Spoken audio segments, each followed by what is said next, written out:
नमस्कार विद्यार्थी मित्रांनो, बृहन्मुंबई महानगरपालिका शिक्षण विभाग व्हर्च्युअल ट्रेनिंग सेंटर, मी विश्वास ठोंबरे व्हर्च्युअल शिक्षक आपले स्वागत करतो। विद्यार्थी मित्रांनो, आज आपण सर्वजण शाळेत नसलो तरी घरात राहून ऑनलाईन लर्निंगच्या माध्यमातून शिक्षण घेत आहोत। या माध्यमाचा आणि अध्यापन अध्ययनाच्या प्रक्रियेचा आपल्याला नक्कीच फायदा होईल अशी आशा आहे। त्याचबरोबर आपल्या शिक्षण प्रक्रियेत खंड पडणार नाही, म्हणूनच बृहन्मुंबई महानगरपालिका शिक्षण विभागाने हा उपक्रम सुरू केला आहे।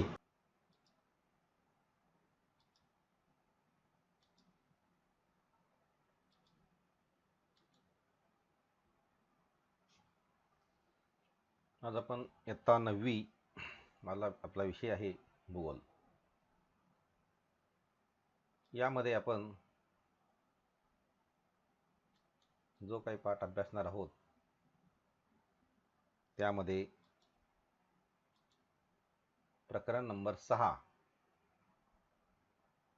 सागर जलाचे गुणधर्म।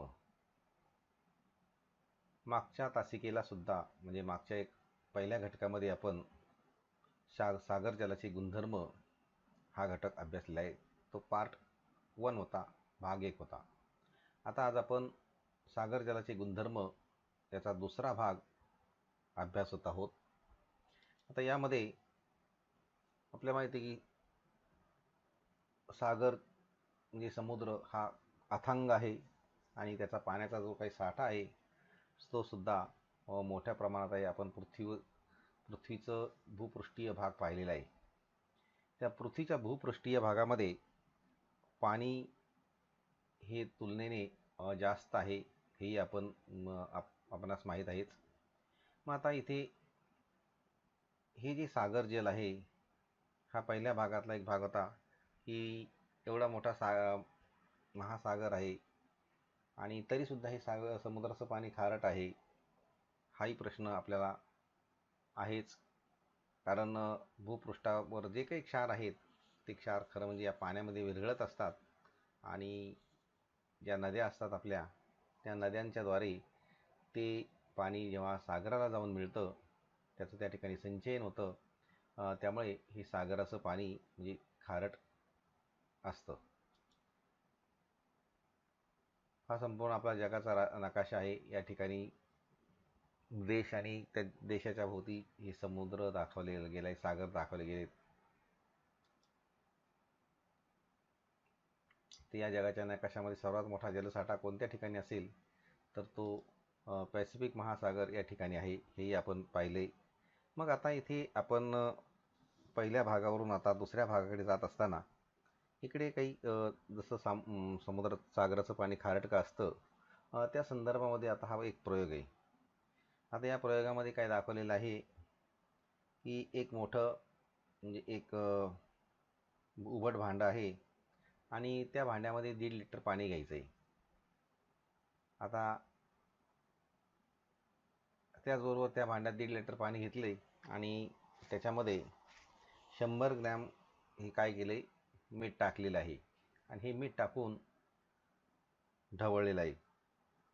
आता हे ढवळल्यानंतर ते मीठ जे आहे ते मीठ पूर्णपणे त्या पाण्यामध्ये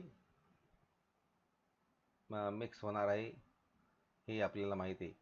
कारण मीठ काही पाण्यावरती असं तरंगत नाही किंवा त्याचे खडे राहत नाही, ते पाण्यामध्ये विरघळतं आहे आणि त्यामुळे हे मीठ हे त्या पाण्यामध्ये विरघळलेलं आहे। मग आता या 3 भांड्यातलं जे काही म्हणजे ते हे जे उभट भांडं जे आहे त्यातलं पाणी काय केलं आपण 3 भांड्यामध्ये ठेवलेलं आहे। जसं म्हणजे मिठाचं जे पाणी आहे ते 3 भांड्यात ठेवलं आहे। आता प्रत्येकाने त्या पाण्याची आपण जर समजा चव घेतली तर त्या पाण्याची चव आपल्याला खारट लागलेली असेल। आता याच्यापैकी काय करायचं आहे, 2 भांडी जी आहेत ती 2 भांडी आपण वर्ग खोलीमध्ये ठेवलेली आहे। 2 भांडी कुठे ठेवली, वर्ग खोलीमध्ये ठेवायची आहे। एक भांडं सूर्यप्रकाशात ठेवायचं आहे आणि त्याबरोबरच वर्गातील फक्त एका भांड्यात दररोज अर्धा ग्लास पाणी ओतायचं आहे। वर्गातलं जे एक भांडं आहे त्यामध्ये फक्त अर्धा ग्लास पाणी हे आता दररोज ओतायचं आहे आणि त्यानंतर इथे जे 3 भांडे दाखवलेले आहेत, ही 2 भांडी जी आहे ती वर्ग खोलीतली आहे आणि एका भांड्यामध्ये दररोज अर्धा ग्लास पाणी आपण इथे ओतायचं आहे. तिन्ही भांड्यातील चव घ्यायची आहे. त्याचा परिणाम काय होतो तो आपल्याला दिसून येईल. मग आता या प्रयोगावरून आपण हे जे पाहतोय इथे 3 भांड्यापैकी एक भांडं जे आहे, म्हणजे दोन भांडी जी आहेत ती आपण वेगळ्या ठिकाणी ठेवलेली आहे आणि या 3 भांड्यापैकी एक भांडं सूर्यप्रकाशात ठेवायचं आहे. सूर्यप्रकाशात ठेवून त्याच्यावर काय केलं, जाळीचं झाकण टाकायचं आहे. सूर्यप्रकाशामध्ये ठेवून त्याच्यावर जाळीचं झाकण ठेवलेलं आहे. आता इथे हा प्रयोग दाखवला, सूर्यप्रकाशात हे भांडं ठेवलेलं आहे आणि त्यामुळे परिणाम काय झालेला असतो, तर सूर्याच्या उष्णतेमुळे त्या पाण्याची वाफ झालेली असेल. बाष्पीभवनामुळे भांड्यातील पाणी कमी होत गेलेलं आहे. इथे कमी झालेलं पाणी जास्त खारट असेल, या पाण्यातली जो आपण चव जर घेतली म्हणजे तर ती जास्त खारट आपल्याला दिसेल, कारण त्यातील क्षारांचं जे काही एक प्रमाण आहे ते प्रमाण वाढत गेले आहे. परंतु जी सावलीत जी भांडी ठेवलेली होती त्या सावलीतल्या भांड्याची वाफ मात्र आपल्याला कमी झालेली दिसून येईल. म्हणजे एकंदरीत इथे सूर्याच्या उष्णतेमुळे जे भांडं बाहेर ठेवलं होतं सूर्यप्रकाशात, त्या भांड्यातल्या पाण्याची मात्र वाफ जास्त झालेली आहे आणि बाष्पीभवन झाल्यामुळे त्या ठिकाणचं पाणी कसं झालेलं आहे, कमी झालेलं आहे. परंतु सावलीत ठेवलेलं जे काही भांडं होतं त्या पाण्याची मात्र वाफ ही कमी झालेली आहे. म्हणजे एकंदरीत परिणाम काय झाला की बाष्पीभवनामुळे हे पाणी कमी झालं, म्हणजे इथे पाण्याची चव जास्त खारट झालेली असेल. परंतु या पाण्याची चव मात्र काही खारट झालेली दिसणार नाही, कारण ती पाण्याची वाफच कमी झालेली आहे. तर अशा रीतीने समुद्राचं सुद्धा आहे, सागराचं सुद्धा आहे की त्या पाण्याची मोठ्या प्रमाणावर वाफ होत असते आणि त्यानंतर ते जे पाणी आहे त्या पाण्याचा खारटपणा हा वाढत असतो. हे आपल्याला या प्रयोगावरून दिसून येईल.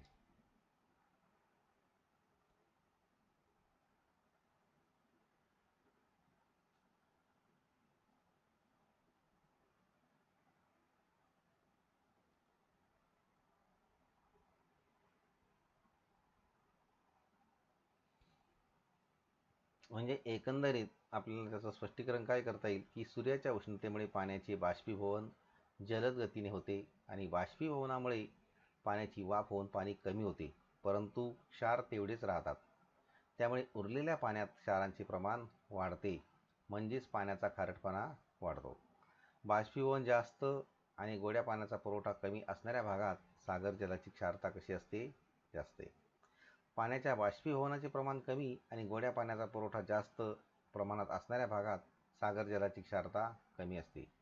पाण्याचे बाष्पीभवन कमी आणि गोड्या पाण्याचा पुरवठाही कमी अशा भागात सागर जलाच्या क्षारतेत फारसा फरक पडत नाही. म्हणजेच सागर जलाची जी काही खारटपणा आहे त्या खारटपणाच्या बाबतीमध्ये या ठिकाणी हा प्रयोग होता आणि त्याचं आपण स्पष्टीकरण सुद्धा दिलेलं आहे. आता सागर जलावर होणारा परिणाम काय, तर सागर जलावर जो काही परिणाम होतो त्यामध्ये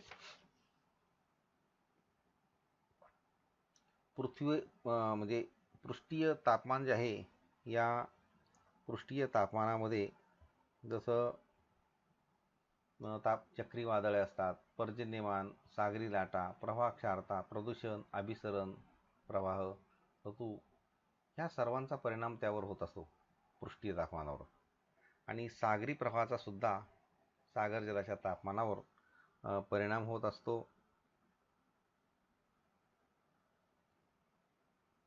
ज्या भागातून थंड सागरी प्रवाह वाहतात त्या भागात सागर जलाची पृष्ठीय तापमान कमी असतं. ज्या भागामधून थंड सागरी प्रवाह वाहतात त्या भागात सागर जलाचं पृष्ठीय तापमान कसं असतं, कमी असतं. आणि त्याचबरोबर उष्ण प्रवाहामुळे सागर जलाचं तापमान हे म्हणजे उष्ण प्रवाहामुळे सागर जलाचं पृष्ठीय तापमान कसं असतं, वाढलेलं असतं. म्हणजे हेही आपल्याला त्यावरून लक्षात येईल. त्याचा जे काही परिणाम होतात सागर जलावर ते अशा पद्धतीने परिणाम होत असतात.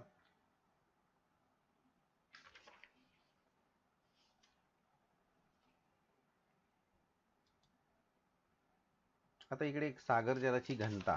आता ही सागर जलाची घनता जी आहे त्या बाबतीत आपण जर विचार केला तर ही घनता म्हणजे काय, तर जसं घनता म्हणजेच 1 घनमीटर सेंटीमीटर पाण्याचे ग्रॅम मधील वजन. घनता म्हणजे काय, 1 घन सेंटीमीटर पाण्याचं ग्रॅम मधील वजन. आता सागरी पाण्याची घनता मात्र 1 घनमीटर पाण्याचे किलोग्रॅम मधील वजन या एककात देतात. आता महासागर जे आहे, या महासागरातील पाण्याची सरासरी घनता 1026 ते 1028 किलोग्रॅम घनमीटर एवढी आढळते. वाढती क्षारता आणि वाढता दाब. वाढती क्षारता आणि वाढता दाब म्हणजे खोली यांच्यानुसार घनता ही वाढलेली दिसते आणि वाढत्या तापमानानुसार ते घटतं. आता एका वातावरणाचा दाब व 0 सेंटीग्रेड तापमान असताना सुद्धा शुद्ध पाण्याची घनता ही 999.9 किलोग्रॅम घनमीटर आणि 35% लवणतेच्या पाण्याची 1028.1 किलोग्रॅम घनमीटर एवढी असते. तर अशा प्रकारे ही सागर जलाची घनता म्हणजेच या ठिकाणी क्षारता कशा पद्धतीने मोजली जाते त्याचं हे या ठिकाणी सांगण्यात आलेलं आहे. पाण्याची घनता म्हणजे काय. त्याचबरोबर याच्या उलट एक भाग आहे, तो असा आहे की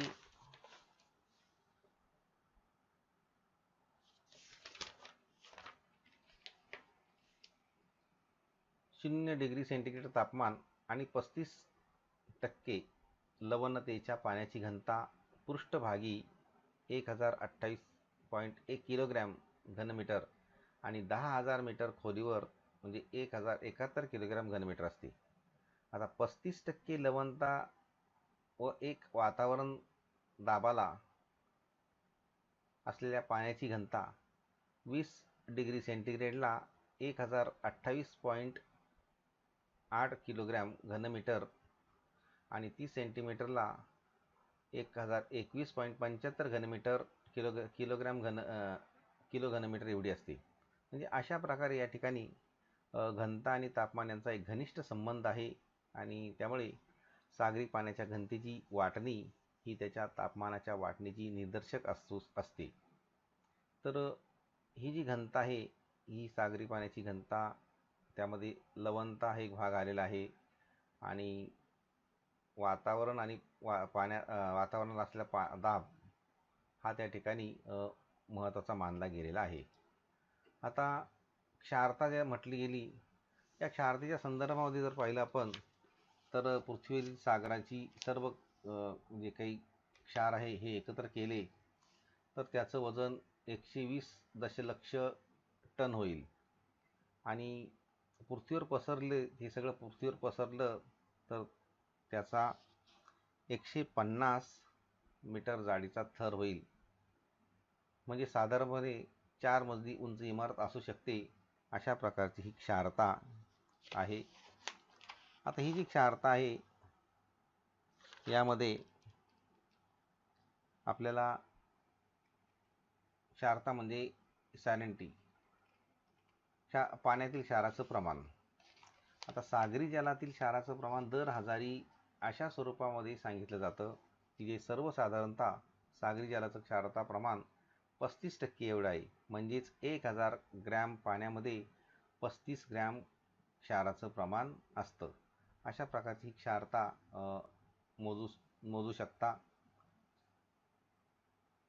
परंतु क्षारतेच्या बाबतीत म्हणजे एवढं मोठं प्रमाण आहे की पृथ्वीवर जर पसरलं हे क्षारता 150 मीटर जाडीचा थर होतो. याचा अर्थ काय की 4 मजली इमारत असू शकते, एवढा मोठा थर येतो.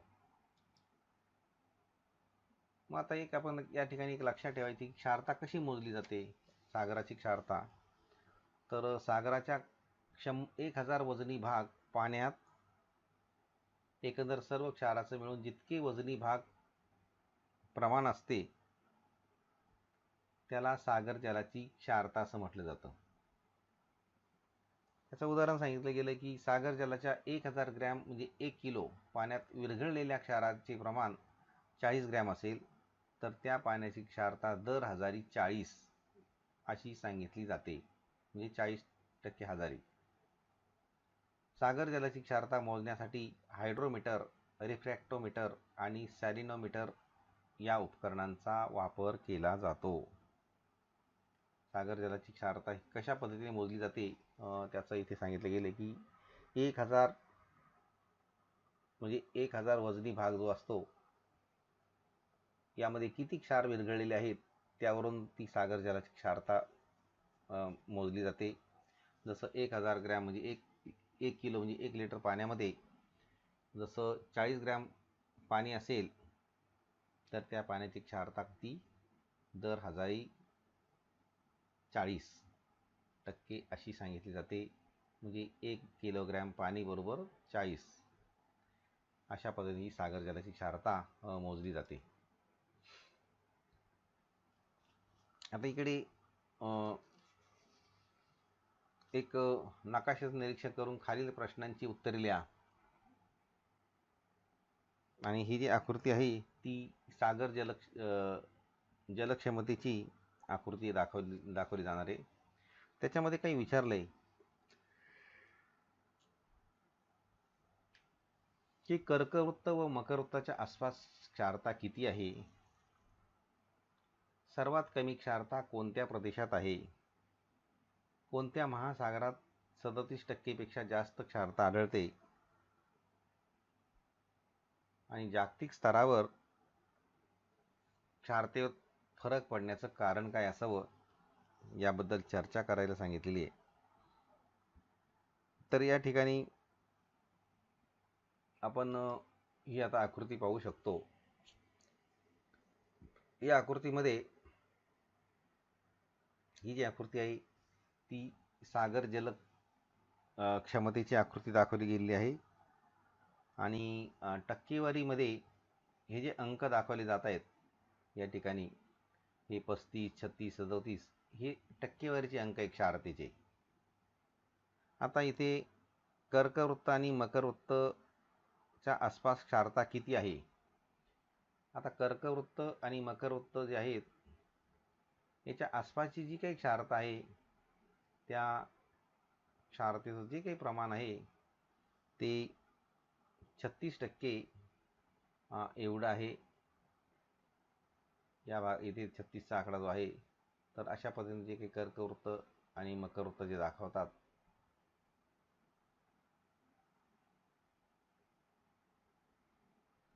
आता इथे आपल्याला या ठिकाणी कर्कवृत्त आणि मकरवृत्त माहीत असणं हे अतिशय गरजेचं आहे. नंतर सर्वात कमी क्षारता कोणत्या प्रदेशात आहे. आता सर्वात कमी क्षारता जी आहे ही आर्क्टिक महासागराचा जो काही भाग आहे त्या ठिकाणी आपल्याला कमी दिसून येईल. कोणत्या महासागरात 37% पेक्षा जास्त क्षारता आढळते. आता 37% पेक्षा जास्त क्षारता जी आहे ती या ठिकाणी अटलांटिक महासागर आहे. त्यानंतर आपल्याकडे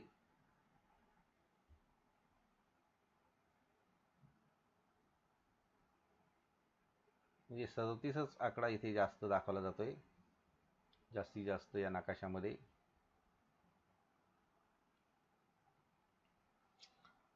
त्यानंतर जागतिक स्तरावर क्षारतेत फरक पडण्याचं कारण काय असावं.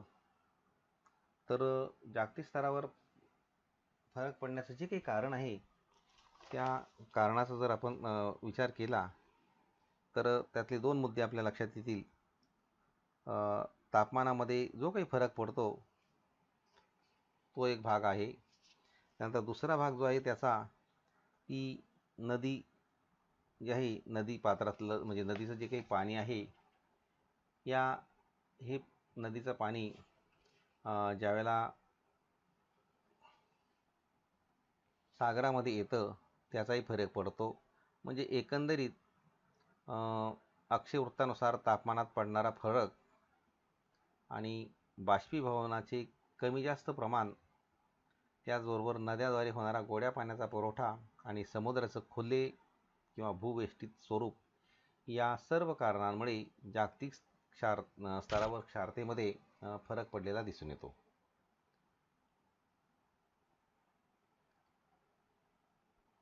आता एक पहिला प्रश्न जो होता काय होता की आपला कर्कवृत्त आणि मकरवृत्ताच्या आसपास किती क्षारता आहे. तर या ठिकाणी या नकाशामध्ये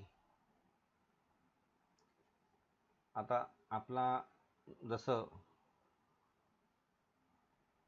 इथे हा भारत आपला दाखवलेला आहे. या भारताच्या आपल्या मध्यामधून म्हणजे अशा पद्धतीने इथून असं कर्कवृत्त गेलेलं आहे. त्यामुळे इथे लक्षात घ्यायचं आहे की कर्कवृत्त जे आहे ते आपल्याला जर पाहायचं असेल तर जसं इथे हा जो भाग आहे या भागातून हे कर्कवृत्त गेलेलं आहे, हे आपण पाहू शकतो.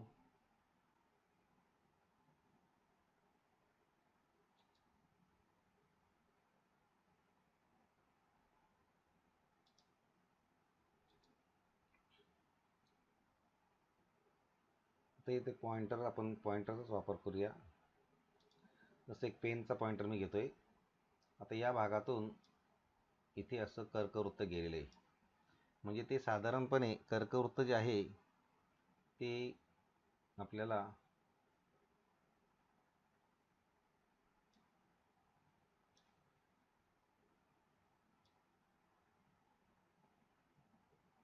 अशा पद्धतीने इथे गेलेले कर्कवृत्त.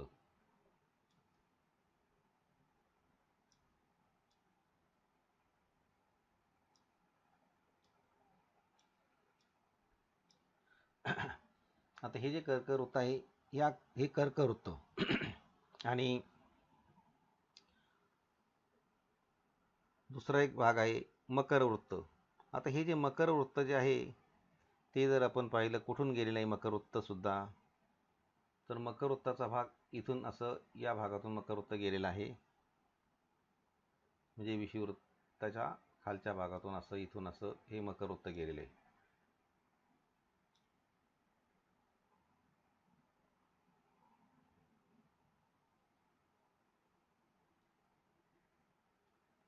अशा पद्धतीने. मग आता इथे प्रश्न होता की कर्कवृत्त आणि मकरवृत्ताच्या आसपास क्षारता किती आहे. तर कर्कवृत्ताच्या आसपास जी काही क्षारता आहे ती 36 आहे. इथे दाखवलेले 36 आपण पाहू शकतो. या ठिकाणी 36 दाखवलेलं आहे. आणि मकरवृत्ताच्या आसपास 35 आहे. तर या मकरवृत्त जे आहे इथे दाखवलेलं आहे त्याच्या आसपास जी काही क्षारता दाखवली गेली तो 35 हा अंक आहे. म्हणजे अशा एवढी क्षारता ही मकरवृत्ताच्या आणि कर्कवृत्ताच्या भागामध्ये आहे. त्याचबरोबर कोणत्या महासागरात 37% पेक्षा जास्त क्षारता आढळते असाही प्रश्न होता.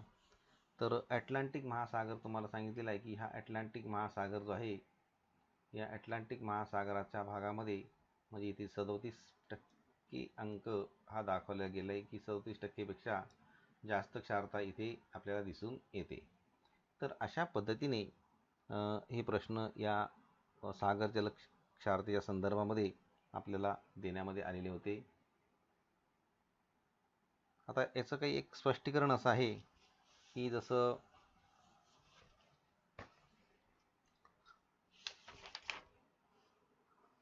पृथ्वीचं जे काही तापमान आहे या पृथ्वीच्या तापमानातली जी काही वितरण आहे त्यामध्ये असमानता आहे.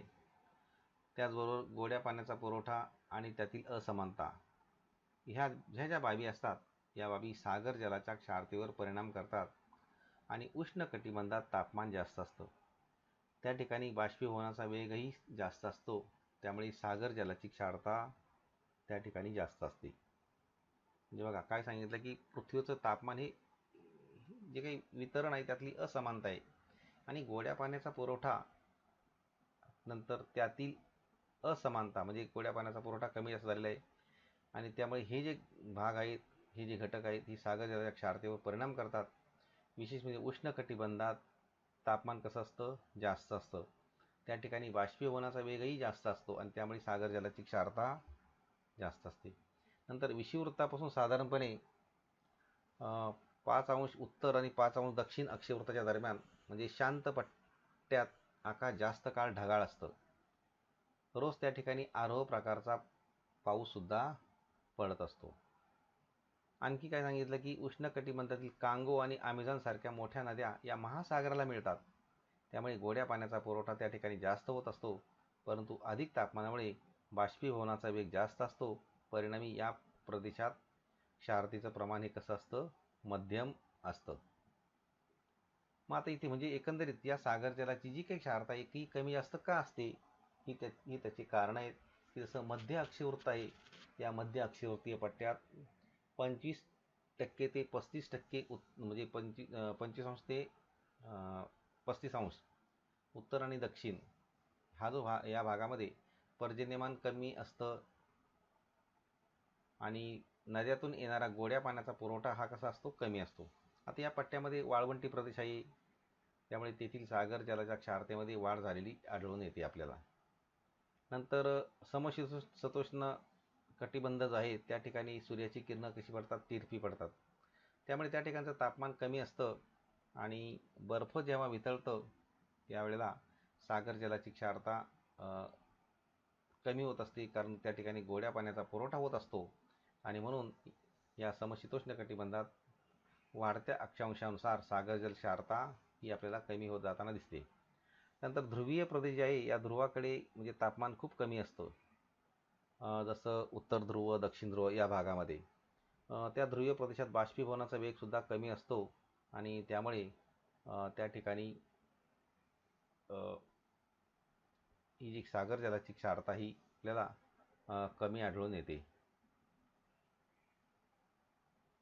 तर अशा पद्धतीने ही सागर जलाची क्षारता कमी जास्त कशी आहे हे आपण यामध्ये पाहिले, की जे काही परिणामकारक करणारे काही घटक आहेत, अक्षयवृत्त, चक्रीवादळ, पर्जन्यमान, सागरी लाटा, सागरी प्रवाह, या सगळ्या घटकांचा परिणाम या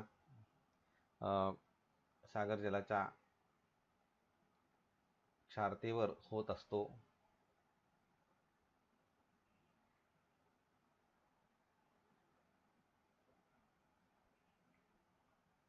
पर्जन्याचा प्रभाव पडतो, चक्रीवादळांचाही प्रभाव पडतो.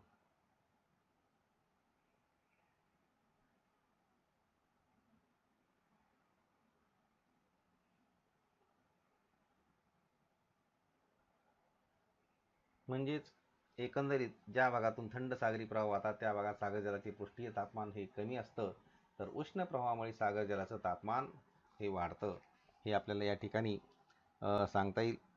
म्हणजे एकंदरीत इथे असा एक प्रश्न आहे की सागर जल क्षारतेच्या भिन्नतेवर परिणाम करणारे जे काही घटक आहेत ते घटक कोणते, तर विषुववृत्तापासून ध्रुवापर्यंत तापमानातील अक्षवृत्तीय बदल, बाष्पीभवनाचे कमी अधिक प्रमाण, आणि सागराला मिळणाऱ्या नद्यांद्वारे होणाऱ्या गोड्या पाण्याचा पुरवठा, आणि समुद्राचे खुले किंवा भूवेष्टित स्वरूप हे सागर जलक्षारतेच्या भिन्नतेस ठरणारे परिणामकारक घटक आहेत. आणखी एक प्रश्न आहे की कर्कवृत्त आणि मकरवृत्तावरील क्षारता वितरणात स्पष्ट करा. तर कर्कवृत्ताच्या आसपास सागर जलाची क्षारता ही 36% एवढी आहे. जास्त तापमान आणि बाष्पीभवनाचा वेग जास्त, आणि समुद्राचे भूवेष्टित स्वरूप यामुळे सागरी प्रवाहास लागणारे अडथळे या कारणांमुळे या ठिकाणी क्षारता मकरवृत्तापेक्षा जास्त आढळते. याच्या तुलनेत जर विचार केला तर मकरवृत्ताजवळ जवळ सुमारे 35% एवढी क्षारता आपल्याला दिसून येते, आणि मकरवृत्ताजवळ कर्कवृत्ताच्या तुलनेत जमिनीचं जे काही प्रमाण आहे ते कमी आहे. त्यामुळे अटलांटिक, हिंदी आणि पॅसिफिक महासागरातील सागरी प्रवाहामुळे या ठिकाणी क्षारतेचं काय होतं, नियंत्रण होतं. त्याचबरोबर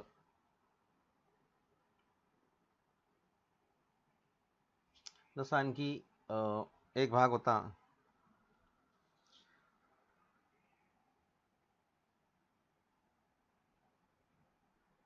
की आणखी एक भाग सांगितला गेला की सागर जलाच्या पाण्याची चव खारट कशामुळे होते. याचाही जर आपण विचार केला तर भूपृष्ठावरील खडक आणि मृदा यामध्ये विविध क्षार आणि खनिजे असतात. भूपृष्ठावर जेव्हा नद्या वाहतात तेव्हा हे क्षार आणि खनिजे नदीच्या पाण्यात विरघळतात आणि ह्या नद्या सागराला किंवा विशाल अशा जलाशयाला ज्या वेळेला मिळतात त्यावेळेला पर्यायाने या विरघळलेल्या क्षारांचं संचयन करत असतात. खरं म्हणजे ही जी प्रक्रिया ही लाखो वर्षापासून चालू आहे. म्हणजेच एकंदरीत बाष्पीभवनामुळे सागरातील फक्त पाण्याची वाफ होते आणि क्षार पाण्यामध्ये त्या ठिकाणीच राहतात. त्यामुळे हळूहळू पाण्यातील क्षाराचं प्रमाण हे वाढत गेलेलं आहे आणि त्यामुळे सागरजल हे खारट झालेलं आहे हे आपल्याला दिसून येईल. असाही प्रश्न होता. नंतर क्षारतेवर परिणाम करणारे घटकले असा एक प्रश्न यामध्ये. तर त्याचा आपल्याला काय सांगता येईल की तापमान आणि बाष्पीभवनाचा वेग, सागराला मिळणाऱ्या नद्याद्वारे होणारा गोड्या पाण्याचा पुरवठा आणि समुद्राचे खुले किंवा भूवेष्टित स्वरूप हे घटक सागर जलाच्या क्षारतेवर परिणाम करतात. आता तापमान जास्त असल्यास बाष्पीभवनाचा वेग कसा असतो, जास्त असतो. त्यामुळे क्षारता वाढते. उदाहरण काय सांगितलं की उष्णकटिबंधीय सागराची क्षारता, याउलट समशीतोष्ण कटिबंधीय प्रदेशात सूर्यकिरण तिरपी पडतात. तापमान कमी असतं त्यामुळे बाष्पीभवन सुद्धा कमी होतं आणि म्हणून त्या ठिकाणची क्षारता कमी असते. आता सागराला मिळणाऱ्या नद्या याच्या उलट, उदाहरणार्थ बंगालचा उपसागर आणि वितळणारे बर्फ, उदाहरणार्थ आर्क्टिक महासागर, या ठिकाणी गोड्या पाण्याचा पुरवठा कसा होतो, जास्त होतो. त्यामुळे त्या ठिकाणची क्षारता ही आपल्याला कमी झालेली दिसून येईल. नंतर खुल्या समुद्रात सागर प्रवाहामुळे क्षारतेचे नियंत्रण संतुलन होतं. याउलट भूवेष्टित सागरात सागर प्रवाहात अडथळे आल्यामुळे क्षारता वाढते किंवा जास्त राहते. तर याचं उदाहरण भूमध्य समुद्र आहे. तर अशा प्रकारे हे काही प्रश्नसुद्धा या घटकावर तुम्हाला देण्यात आलेले होते. शिवाय आणखी याच्यावर काही प्रश्न असे आहेत की सागर जलाच्या पाण्यात क्षारांचे प्रमाण जास्त असण्याची कारणं काय असावीत. सागर जलाच्या पाण्यात क्षारांचं प्रमाण जास्त असण्याची कारणं काय असावीत. आणि आणखी एक प्रश्न आहे की सागर जलातील क्षारांचा आपणास काय उपयोग होतो. हाही प्रश्न तुम्हाला तुम्ही त्याच्यावर विचार करू शकता. किंवा आणखी सांगता येईल की सागर जलातील क्षार आपणास कसे मिळवता येतील. तर समुद्राचं पाणी एक विशिष्ट प्रकारे अडवलं जातं आणि बाष्पीभवनामुळे या पाण्याची वाफ होते, खाली राहते. क्षार आणि मीठ गोळा केले जाते. मिठागरांच्या माध्यमातून अशा प्रकारे सागर जलातील क्षार मिळवले जातात. आपल्याकडे माहिती आहे की मिठागर आहेत आणि या मिठागरातले क्षार म्हणजेच आपलं मीठ आहे आणि हेच ते आपल्याला अशा पद्धतीने मिळवता येऊ शकतं.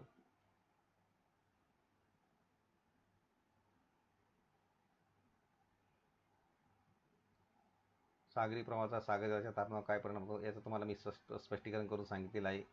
नंतर ज्या भागातून थंड सागरी प्रवाह वाहतात त्या भागात सागर जलाचं पृष्ठीय तापमान कमी होत असतं. या घटकाची बरीचशी माहिती देण्याचा प्रयत्न करण्यात आलेला आहे. आपणही या घटकाचे व पाठाचे वाचन करायचे आहे आणि पाठ्यपुस्तकात दिलेले जे प्रश्न आहेत त्या प्रश्नांची उत्तरं सोडवायची आहेत. त्याचबरोबर आपल्याला मी काही प्रश्नसुद्धा दिलेले आहेत, ते प्रश्नसुद्धा आपण सोडवायचे आहेत. आणि याबरोबरच या पाठाच्या आपल्या प्रतिक्रिया आपण बृहन्मुंबई महानगरपालिकेच्या यूट्यूब चॅनलवर जरूर कळवायच्या आहेत. धन्यवाद.